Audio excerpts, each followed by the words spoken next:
Welcome or welcome back. This video is inspired by those TikTok videos, those Instagram reels, whatever the fuck. I'm not on TikTok. I have an account, but it's not on my phone. Neither is Instagram, but this is from back when I did have them.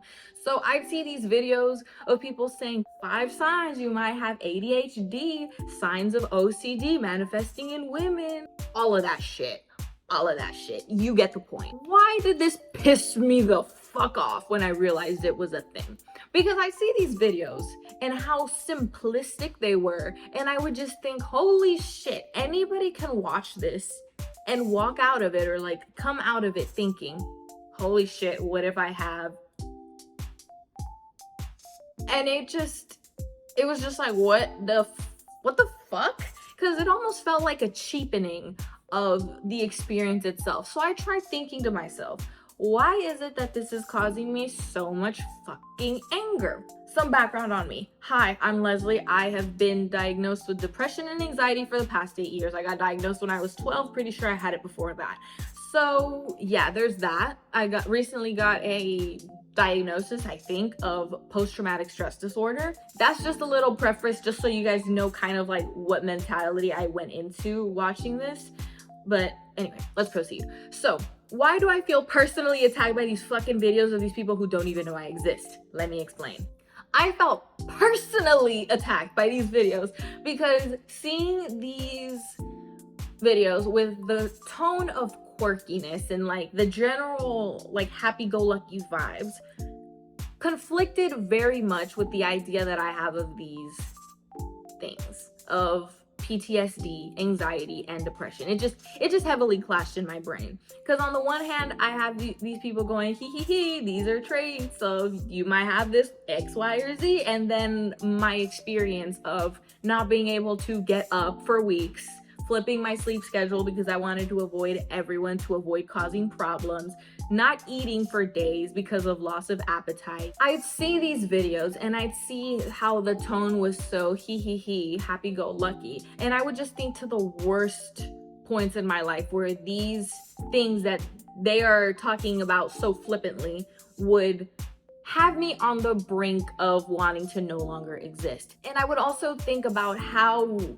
easy it is for somebody to watch this and all of a sudden be like, oh my god, I think I might have that. And you know what? You might not. And the way I responded to this was very backwards, but I will share it with you anyway. I am not proud of it, but I will share it anyway because this is part of the process. I would start gatekeeping these things in my mind. I'd see these videos and it'd be like, if you're sad for a couple of days, that means you're depressed. And I would think, a couple of days, try months on end. And I would just compare whatever I was feeling to these things on these videos. And I was like, fuck you, you're not depressed, or fuck you, you're not insert thing that I have. Because what the fuck, like, you're minimizing it so much. Like with these low bars, it's just like everybody's got it. And so this all loops back to me, obviously. I'm the star of the show. No, so this all loops back to the fact that I really never felt like my pain, my anxiety, my depression, anything that I had was ever valid. Not even not valid, it just felt like it wasn't real. I was made to believe many times that it wasn't even a real thing. Ay, no estás deprimida, solo estás triste, todos se ponen así, like estás bien, like that type of shit. Like you're not depressed, you're just sad. Just suck it up and move on. That is the response that I would get from the people around me. When I finally concluded, because I've had stomach issues since I can remember, just random stomach aches, being hospitalized constantly when I was younger, that never resulted in anything. Like I never had anything wrong with me. And I just thought, what if this is just linked to my anxiety? Like after I had the diagnosis and many years of that, I was like, maybe this is just linked to my anxiety. That's probably why I have such a sensitive stomach. Like I'm just so anxious.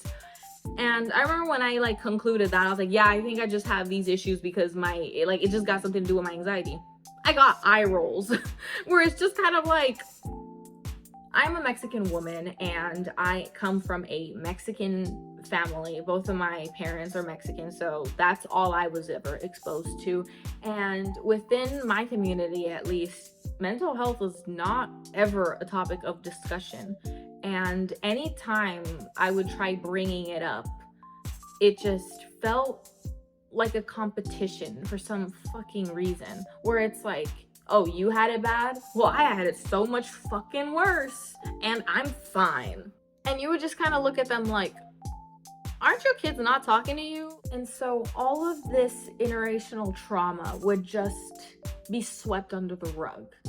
And any time anybody tripped over it or anything happened, there was any spat, instead of actually wanting to talk about what happened, how to deal with it, how to process it, the emotions that come with that, just the ramifications of this type of thing, it would just all be swept under the rug. And it's like, get over it, the past is in the past, whilst not realizing how that past affects the present day, and it'll just continue affecting the future going forward if you don't deal with it. It's like building a building on a shitty foundation. If that shit topples over, you're not just gonna be like on the 47th floor, the past is in the past. That's not how that works. So unfortunately, that really just stapled that form of thinking into my brain, where it's like I felt like my pain wasn't valid because I was just repeated to over and over again. I had it worse. This other person had it worse. We had it worse, etc. So then I caught myself feeling that way as well, where anytime I would talk about something or think about something that had happened to me and how that affects me to this day and how that contributes or contributed to whatever, I would just think, well, I can't have it that bad because this other person probably had it worse, or these people probably had it worse. When that doesn't do anything. It really did become normal to gatekeep these things and to hit it from a point of, well, you have this, I had it worse, and I had this, oh wait, no, but they had it worse. And it just became this behavior pattern that was just so easy to fall back on. I didn't even question it. I just constantly felt myself having to compare to other people to justify why I felt the way that I did. But no, because this other person had it so much fucking worse. So I'm glad, honestly, that we are having these conversations. I'm glad that it is taking up more space within popular culture, within our culture in general, at least the one that I experienced, because this is obviously not indicative of the whole world itself. This is just the bubble I exist in. Okay, sorry, that was something else. Okay, mental health ailments show up in different people as different things. So if you feel yourself leaning towards, maybe I have this, maybe I have that, look into it. Just keep studying it. Like, look into it, inform yourself. There's nothing wrong with that. But just please, for the love of all that is good in your life, do not go around diagnosing people. That is not okay. That is not something that you are qualified to do, unless you are. There's people who are qualified to do that, but it takes a lot of education and it takes a lot of actually one-on-one conversations. There are processes that have to be gone through in order to diagnose people. So don't do that shit with your fucking TikTok degree. That's not how that works, okay? I don't think we should stop talking about mental health, but I really do think that we should start shifting the focus away from, you are all depressed if you exhibit these things, or you all have that, to just, this is how this manifests with me. This is how I experience it. Instead of having it be an all-encompassing, you guys are all depressed now. Just talk about it from your perspective. I really think that this type of thing is a very personal journey. And you could talk about it with other people, but when it comes to your own individual experience, it's yours and yours only. So I don't think there's anything wrong with talking about how it manifests within you, but the moment you start trying to shift that onto other people and like diagnosing other people, I think that's where the problem is. Because it's like, you don't have the education to do that. Like, you don't have the qualifications to do that.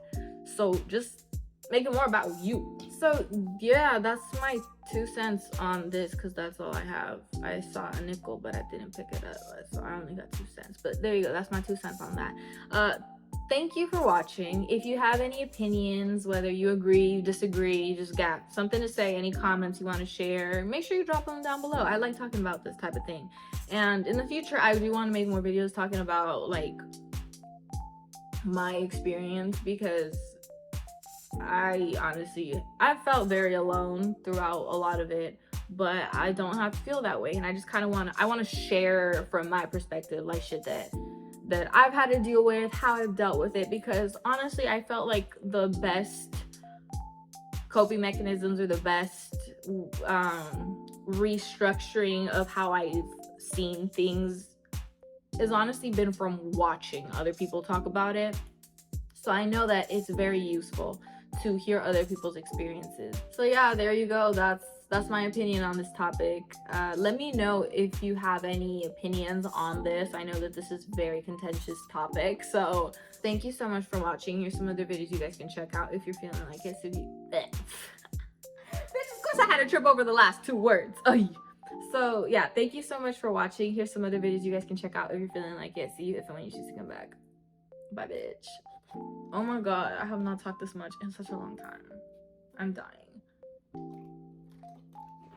Oh yeah. There you go. That's the video.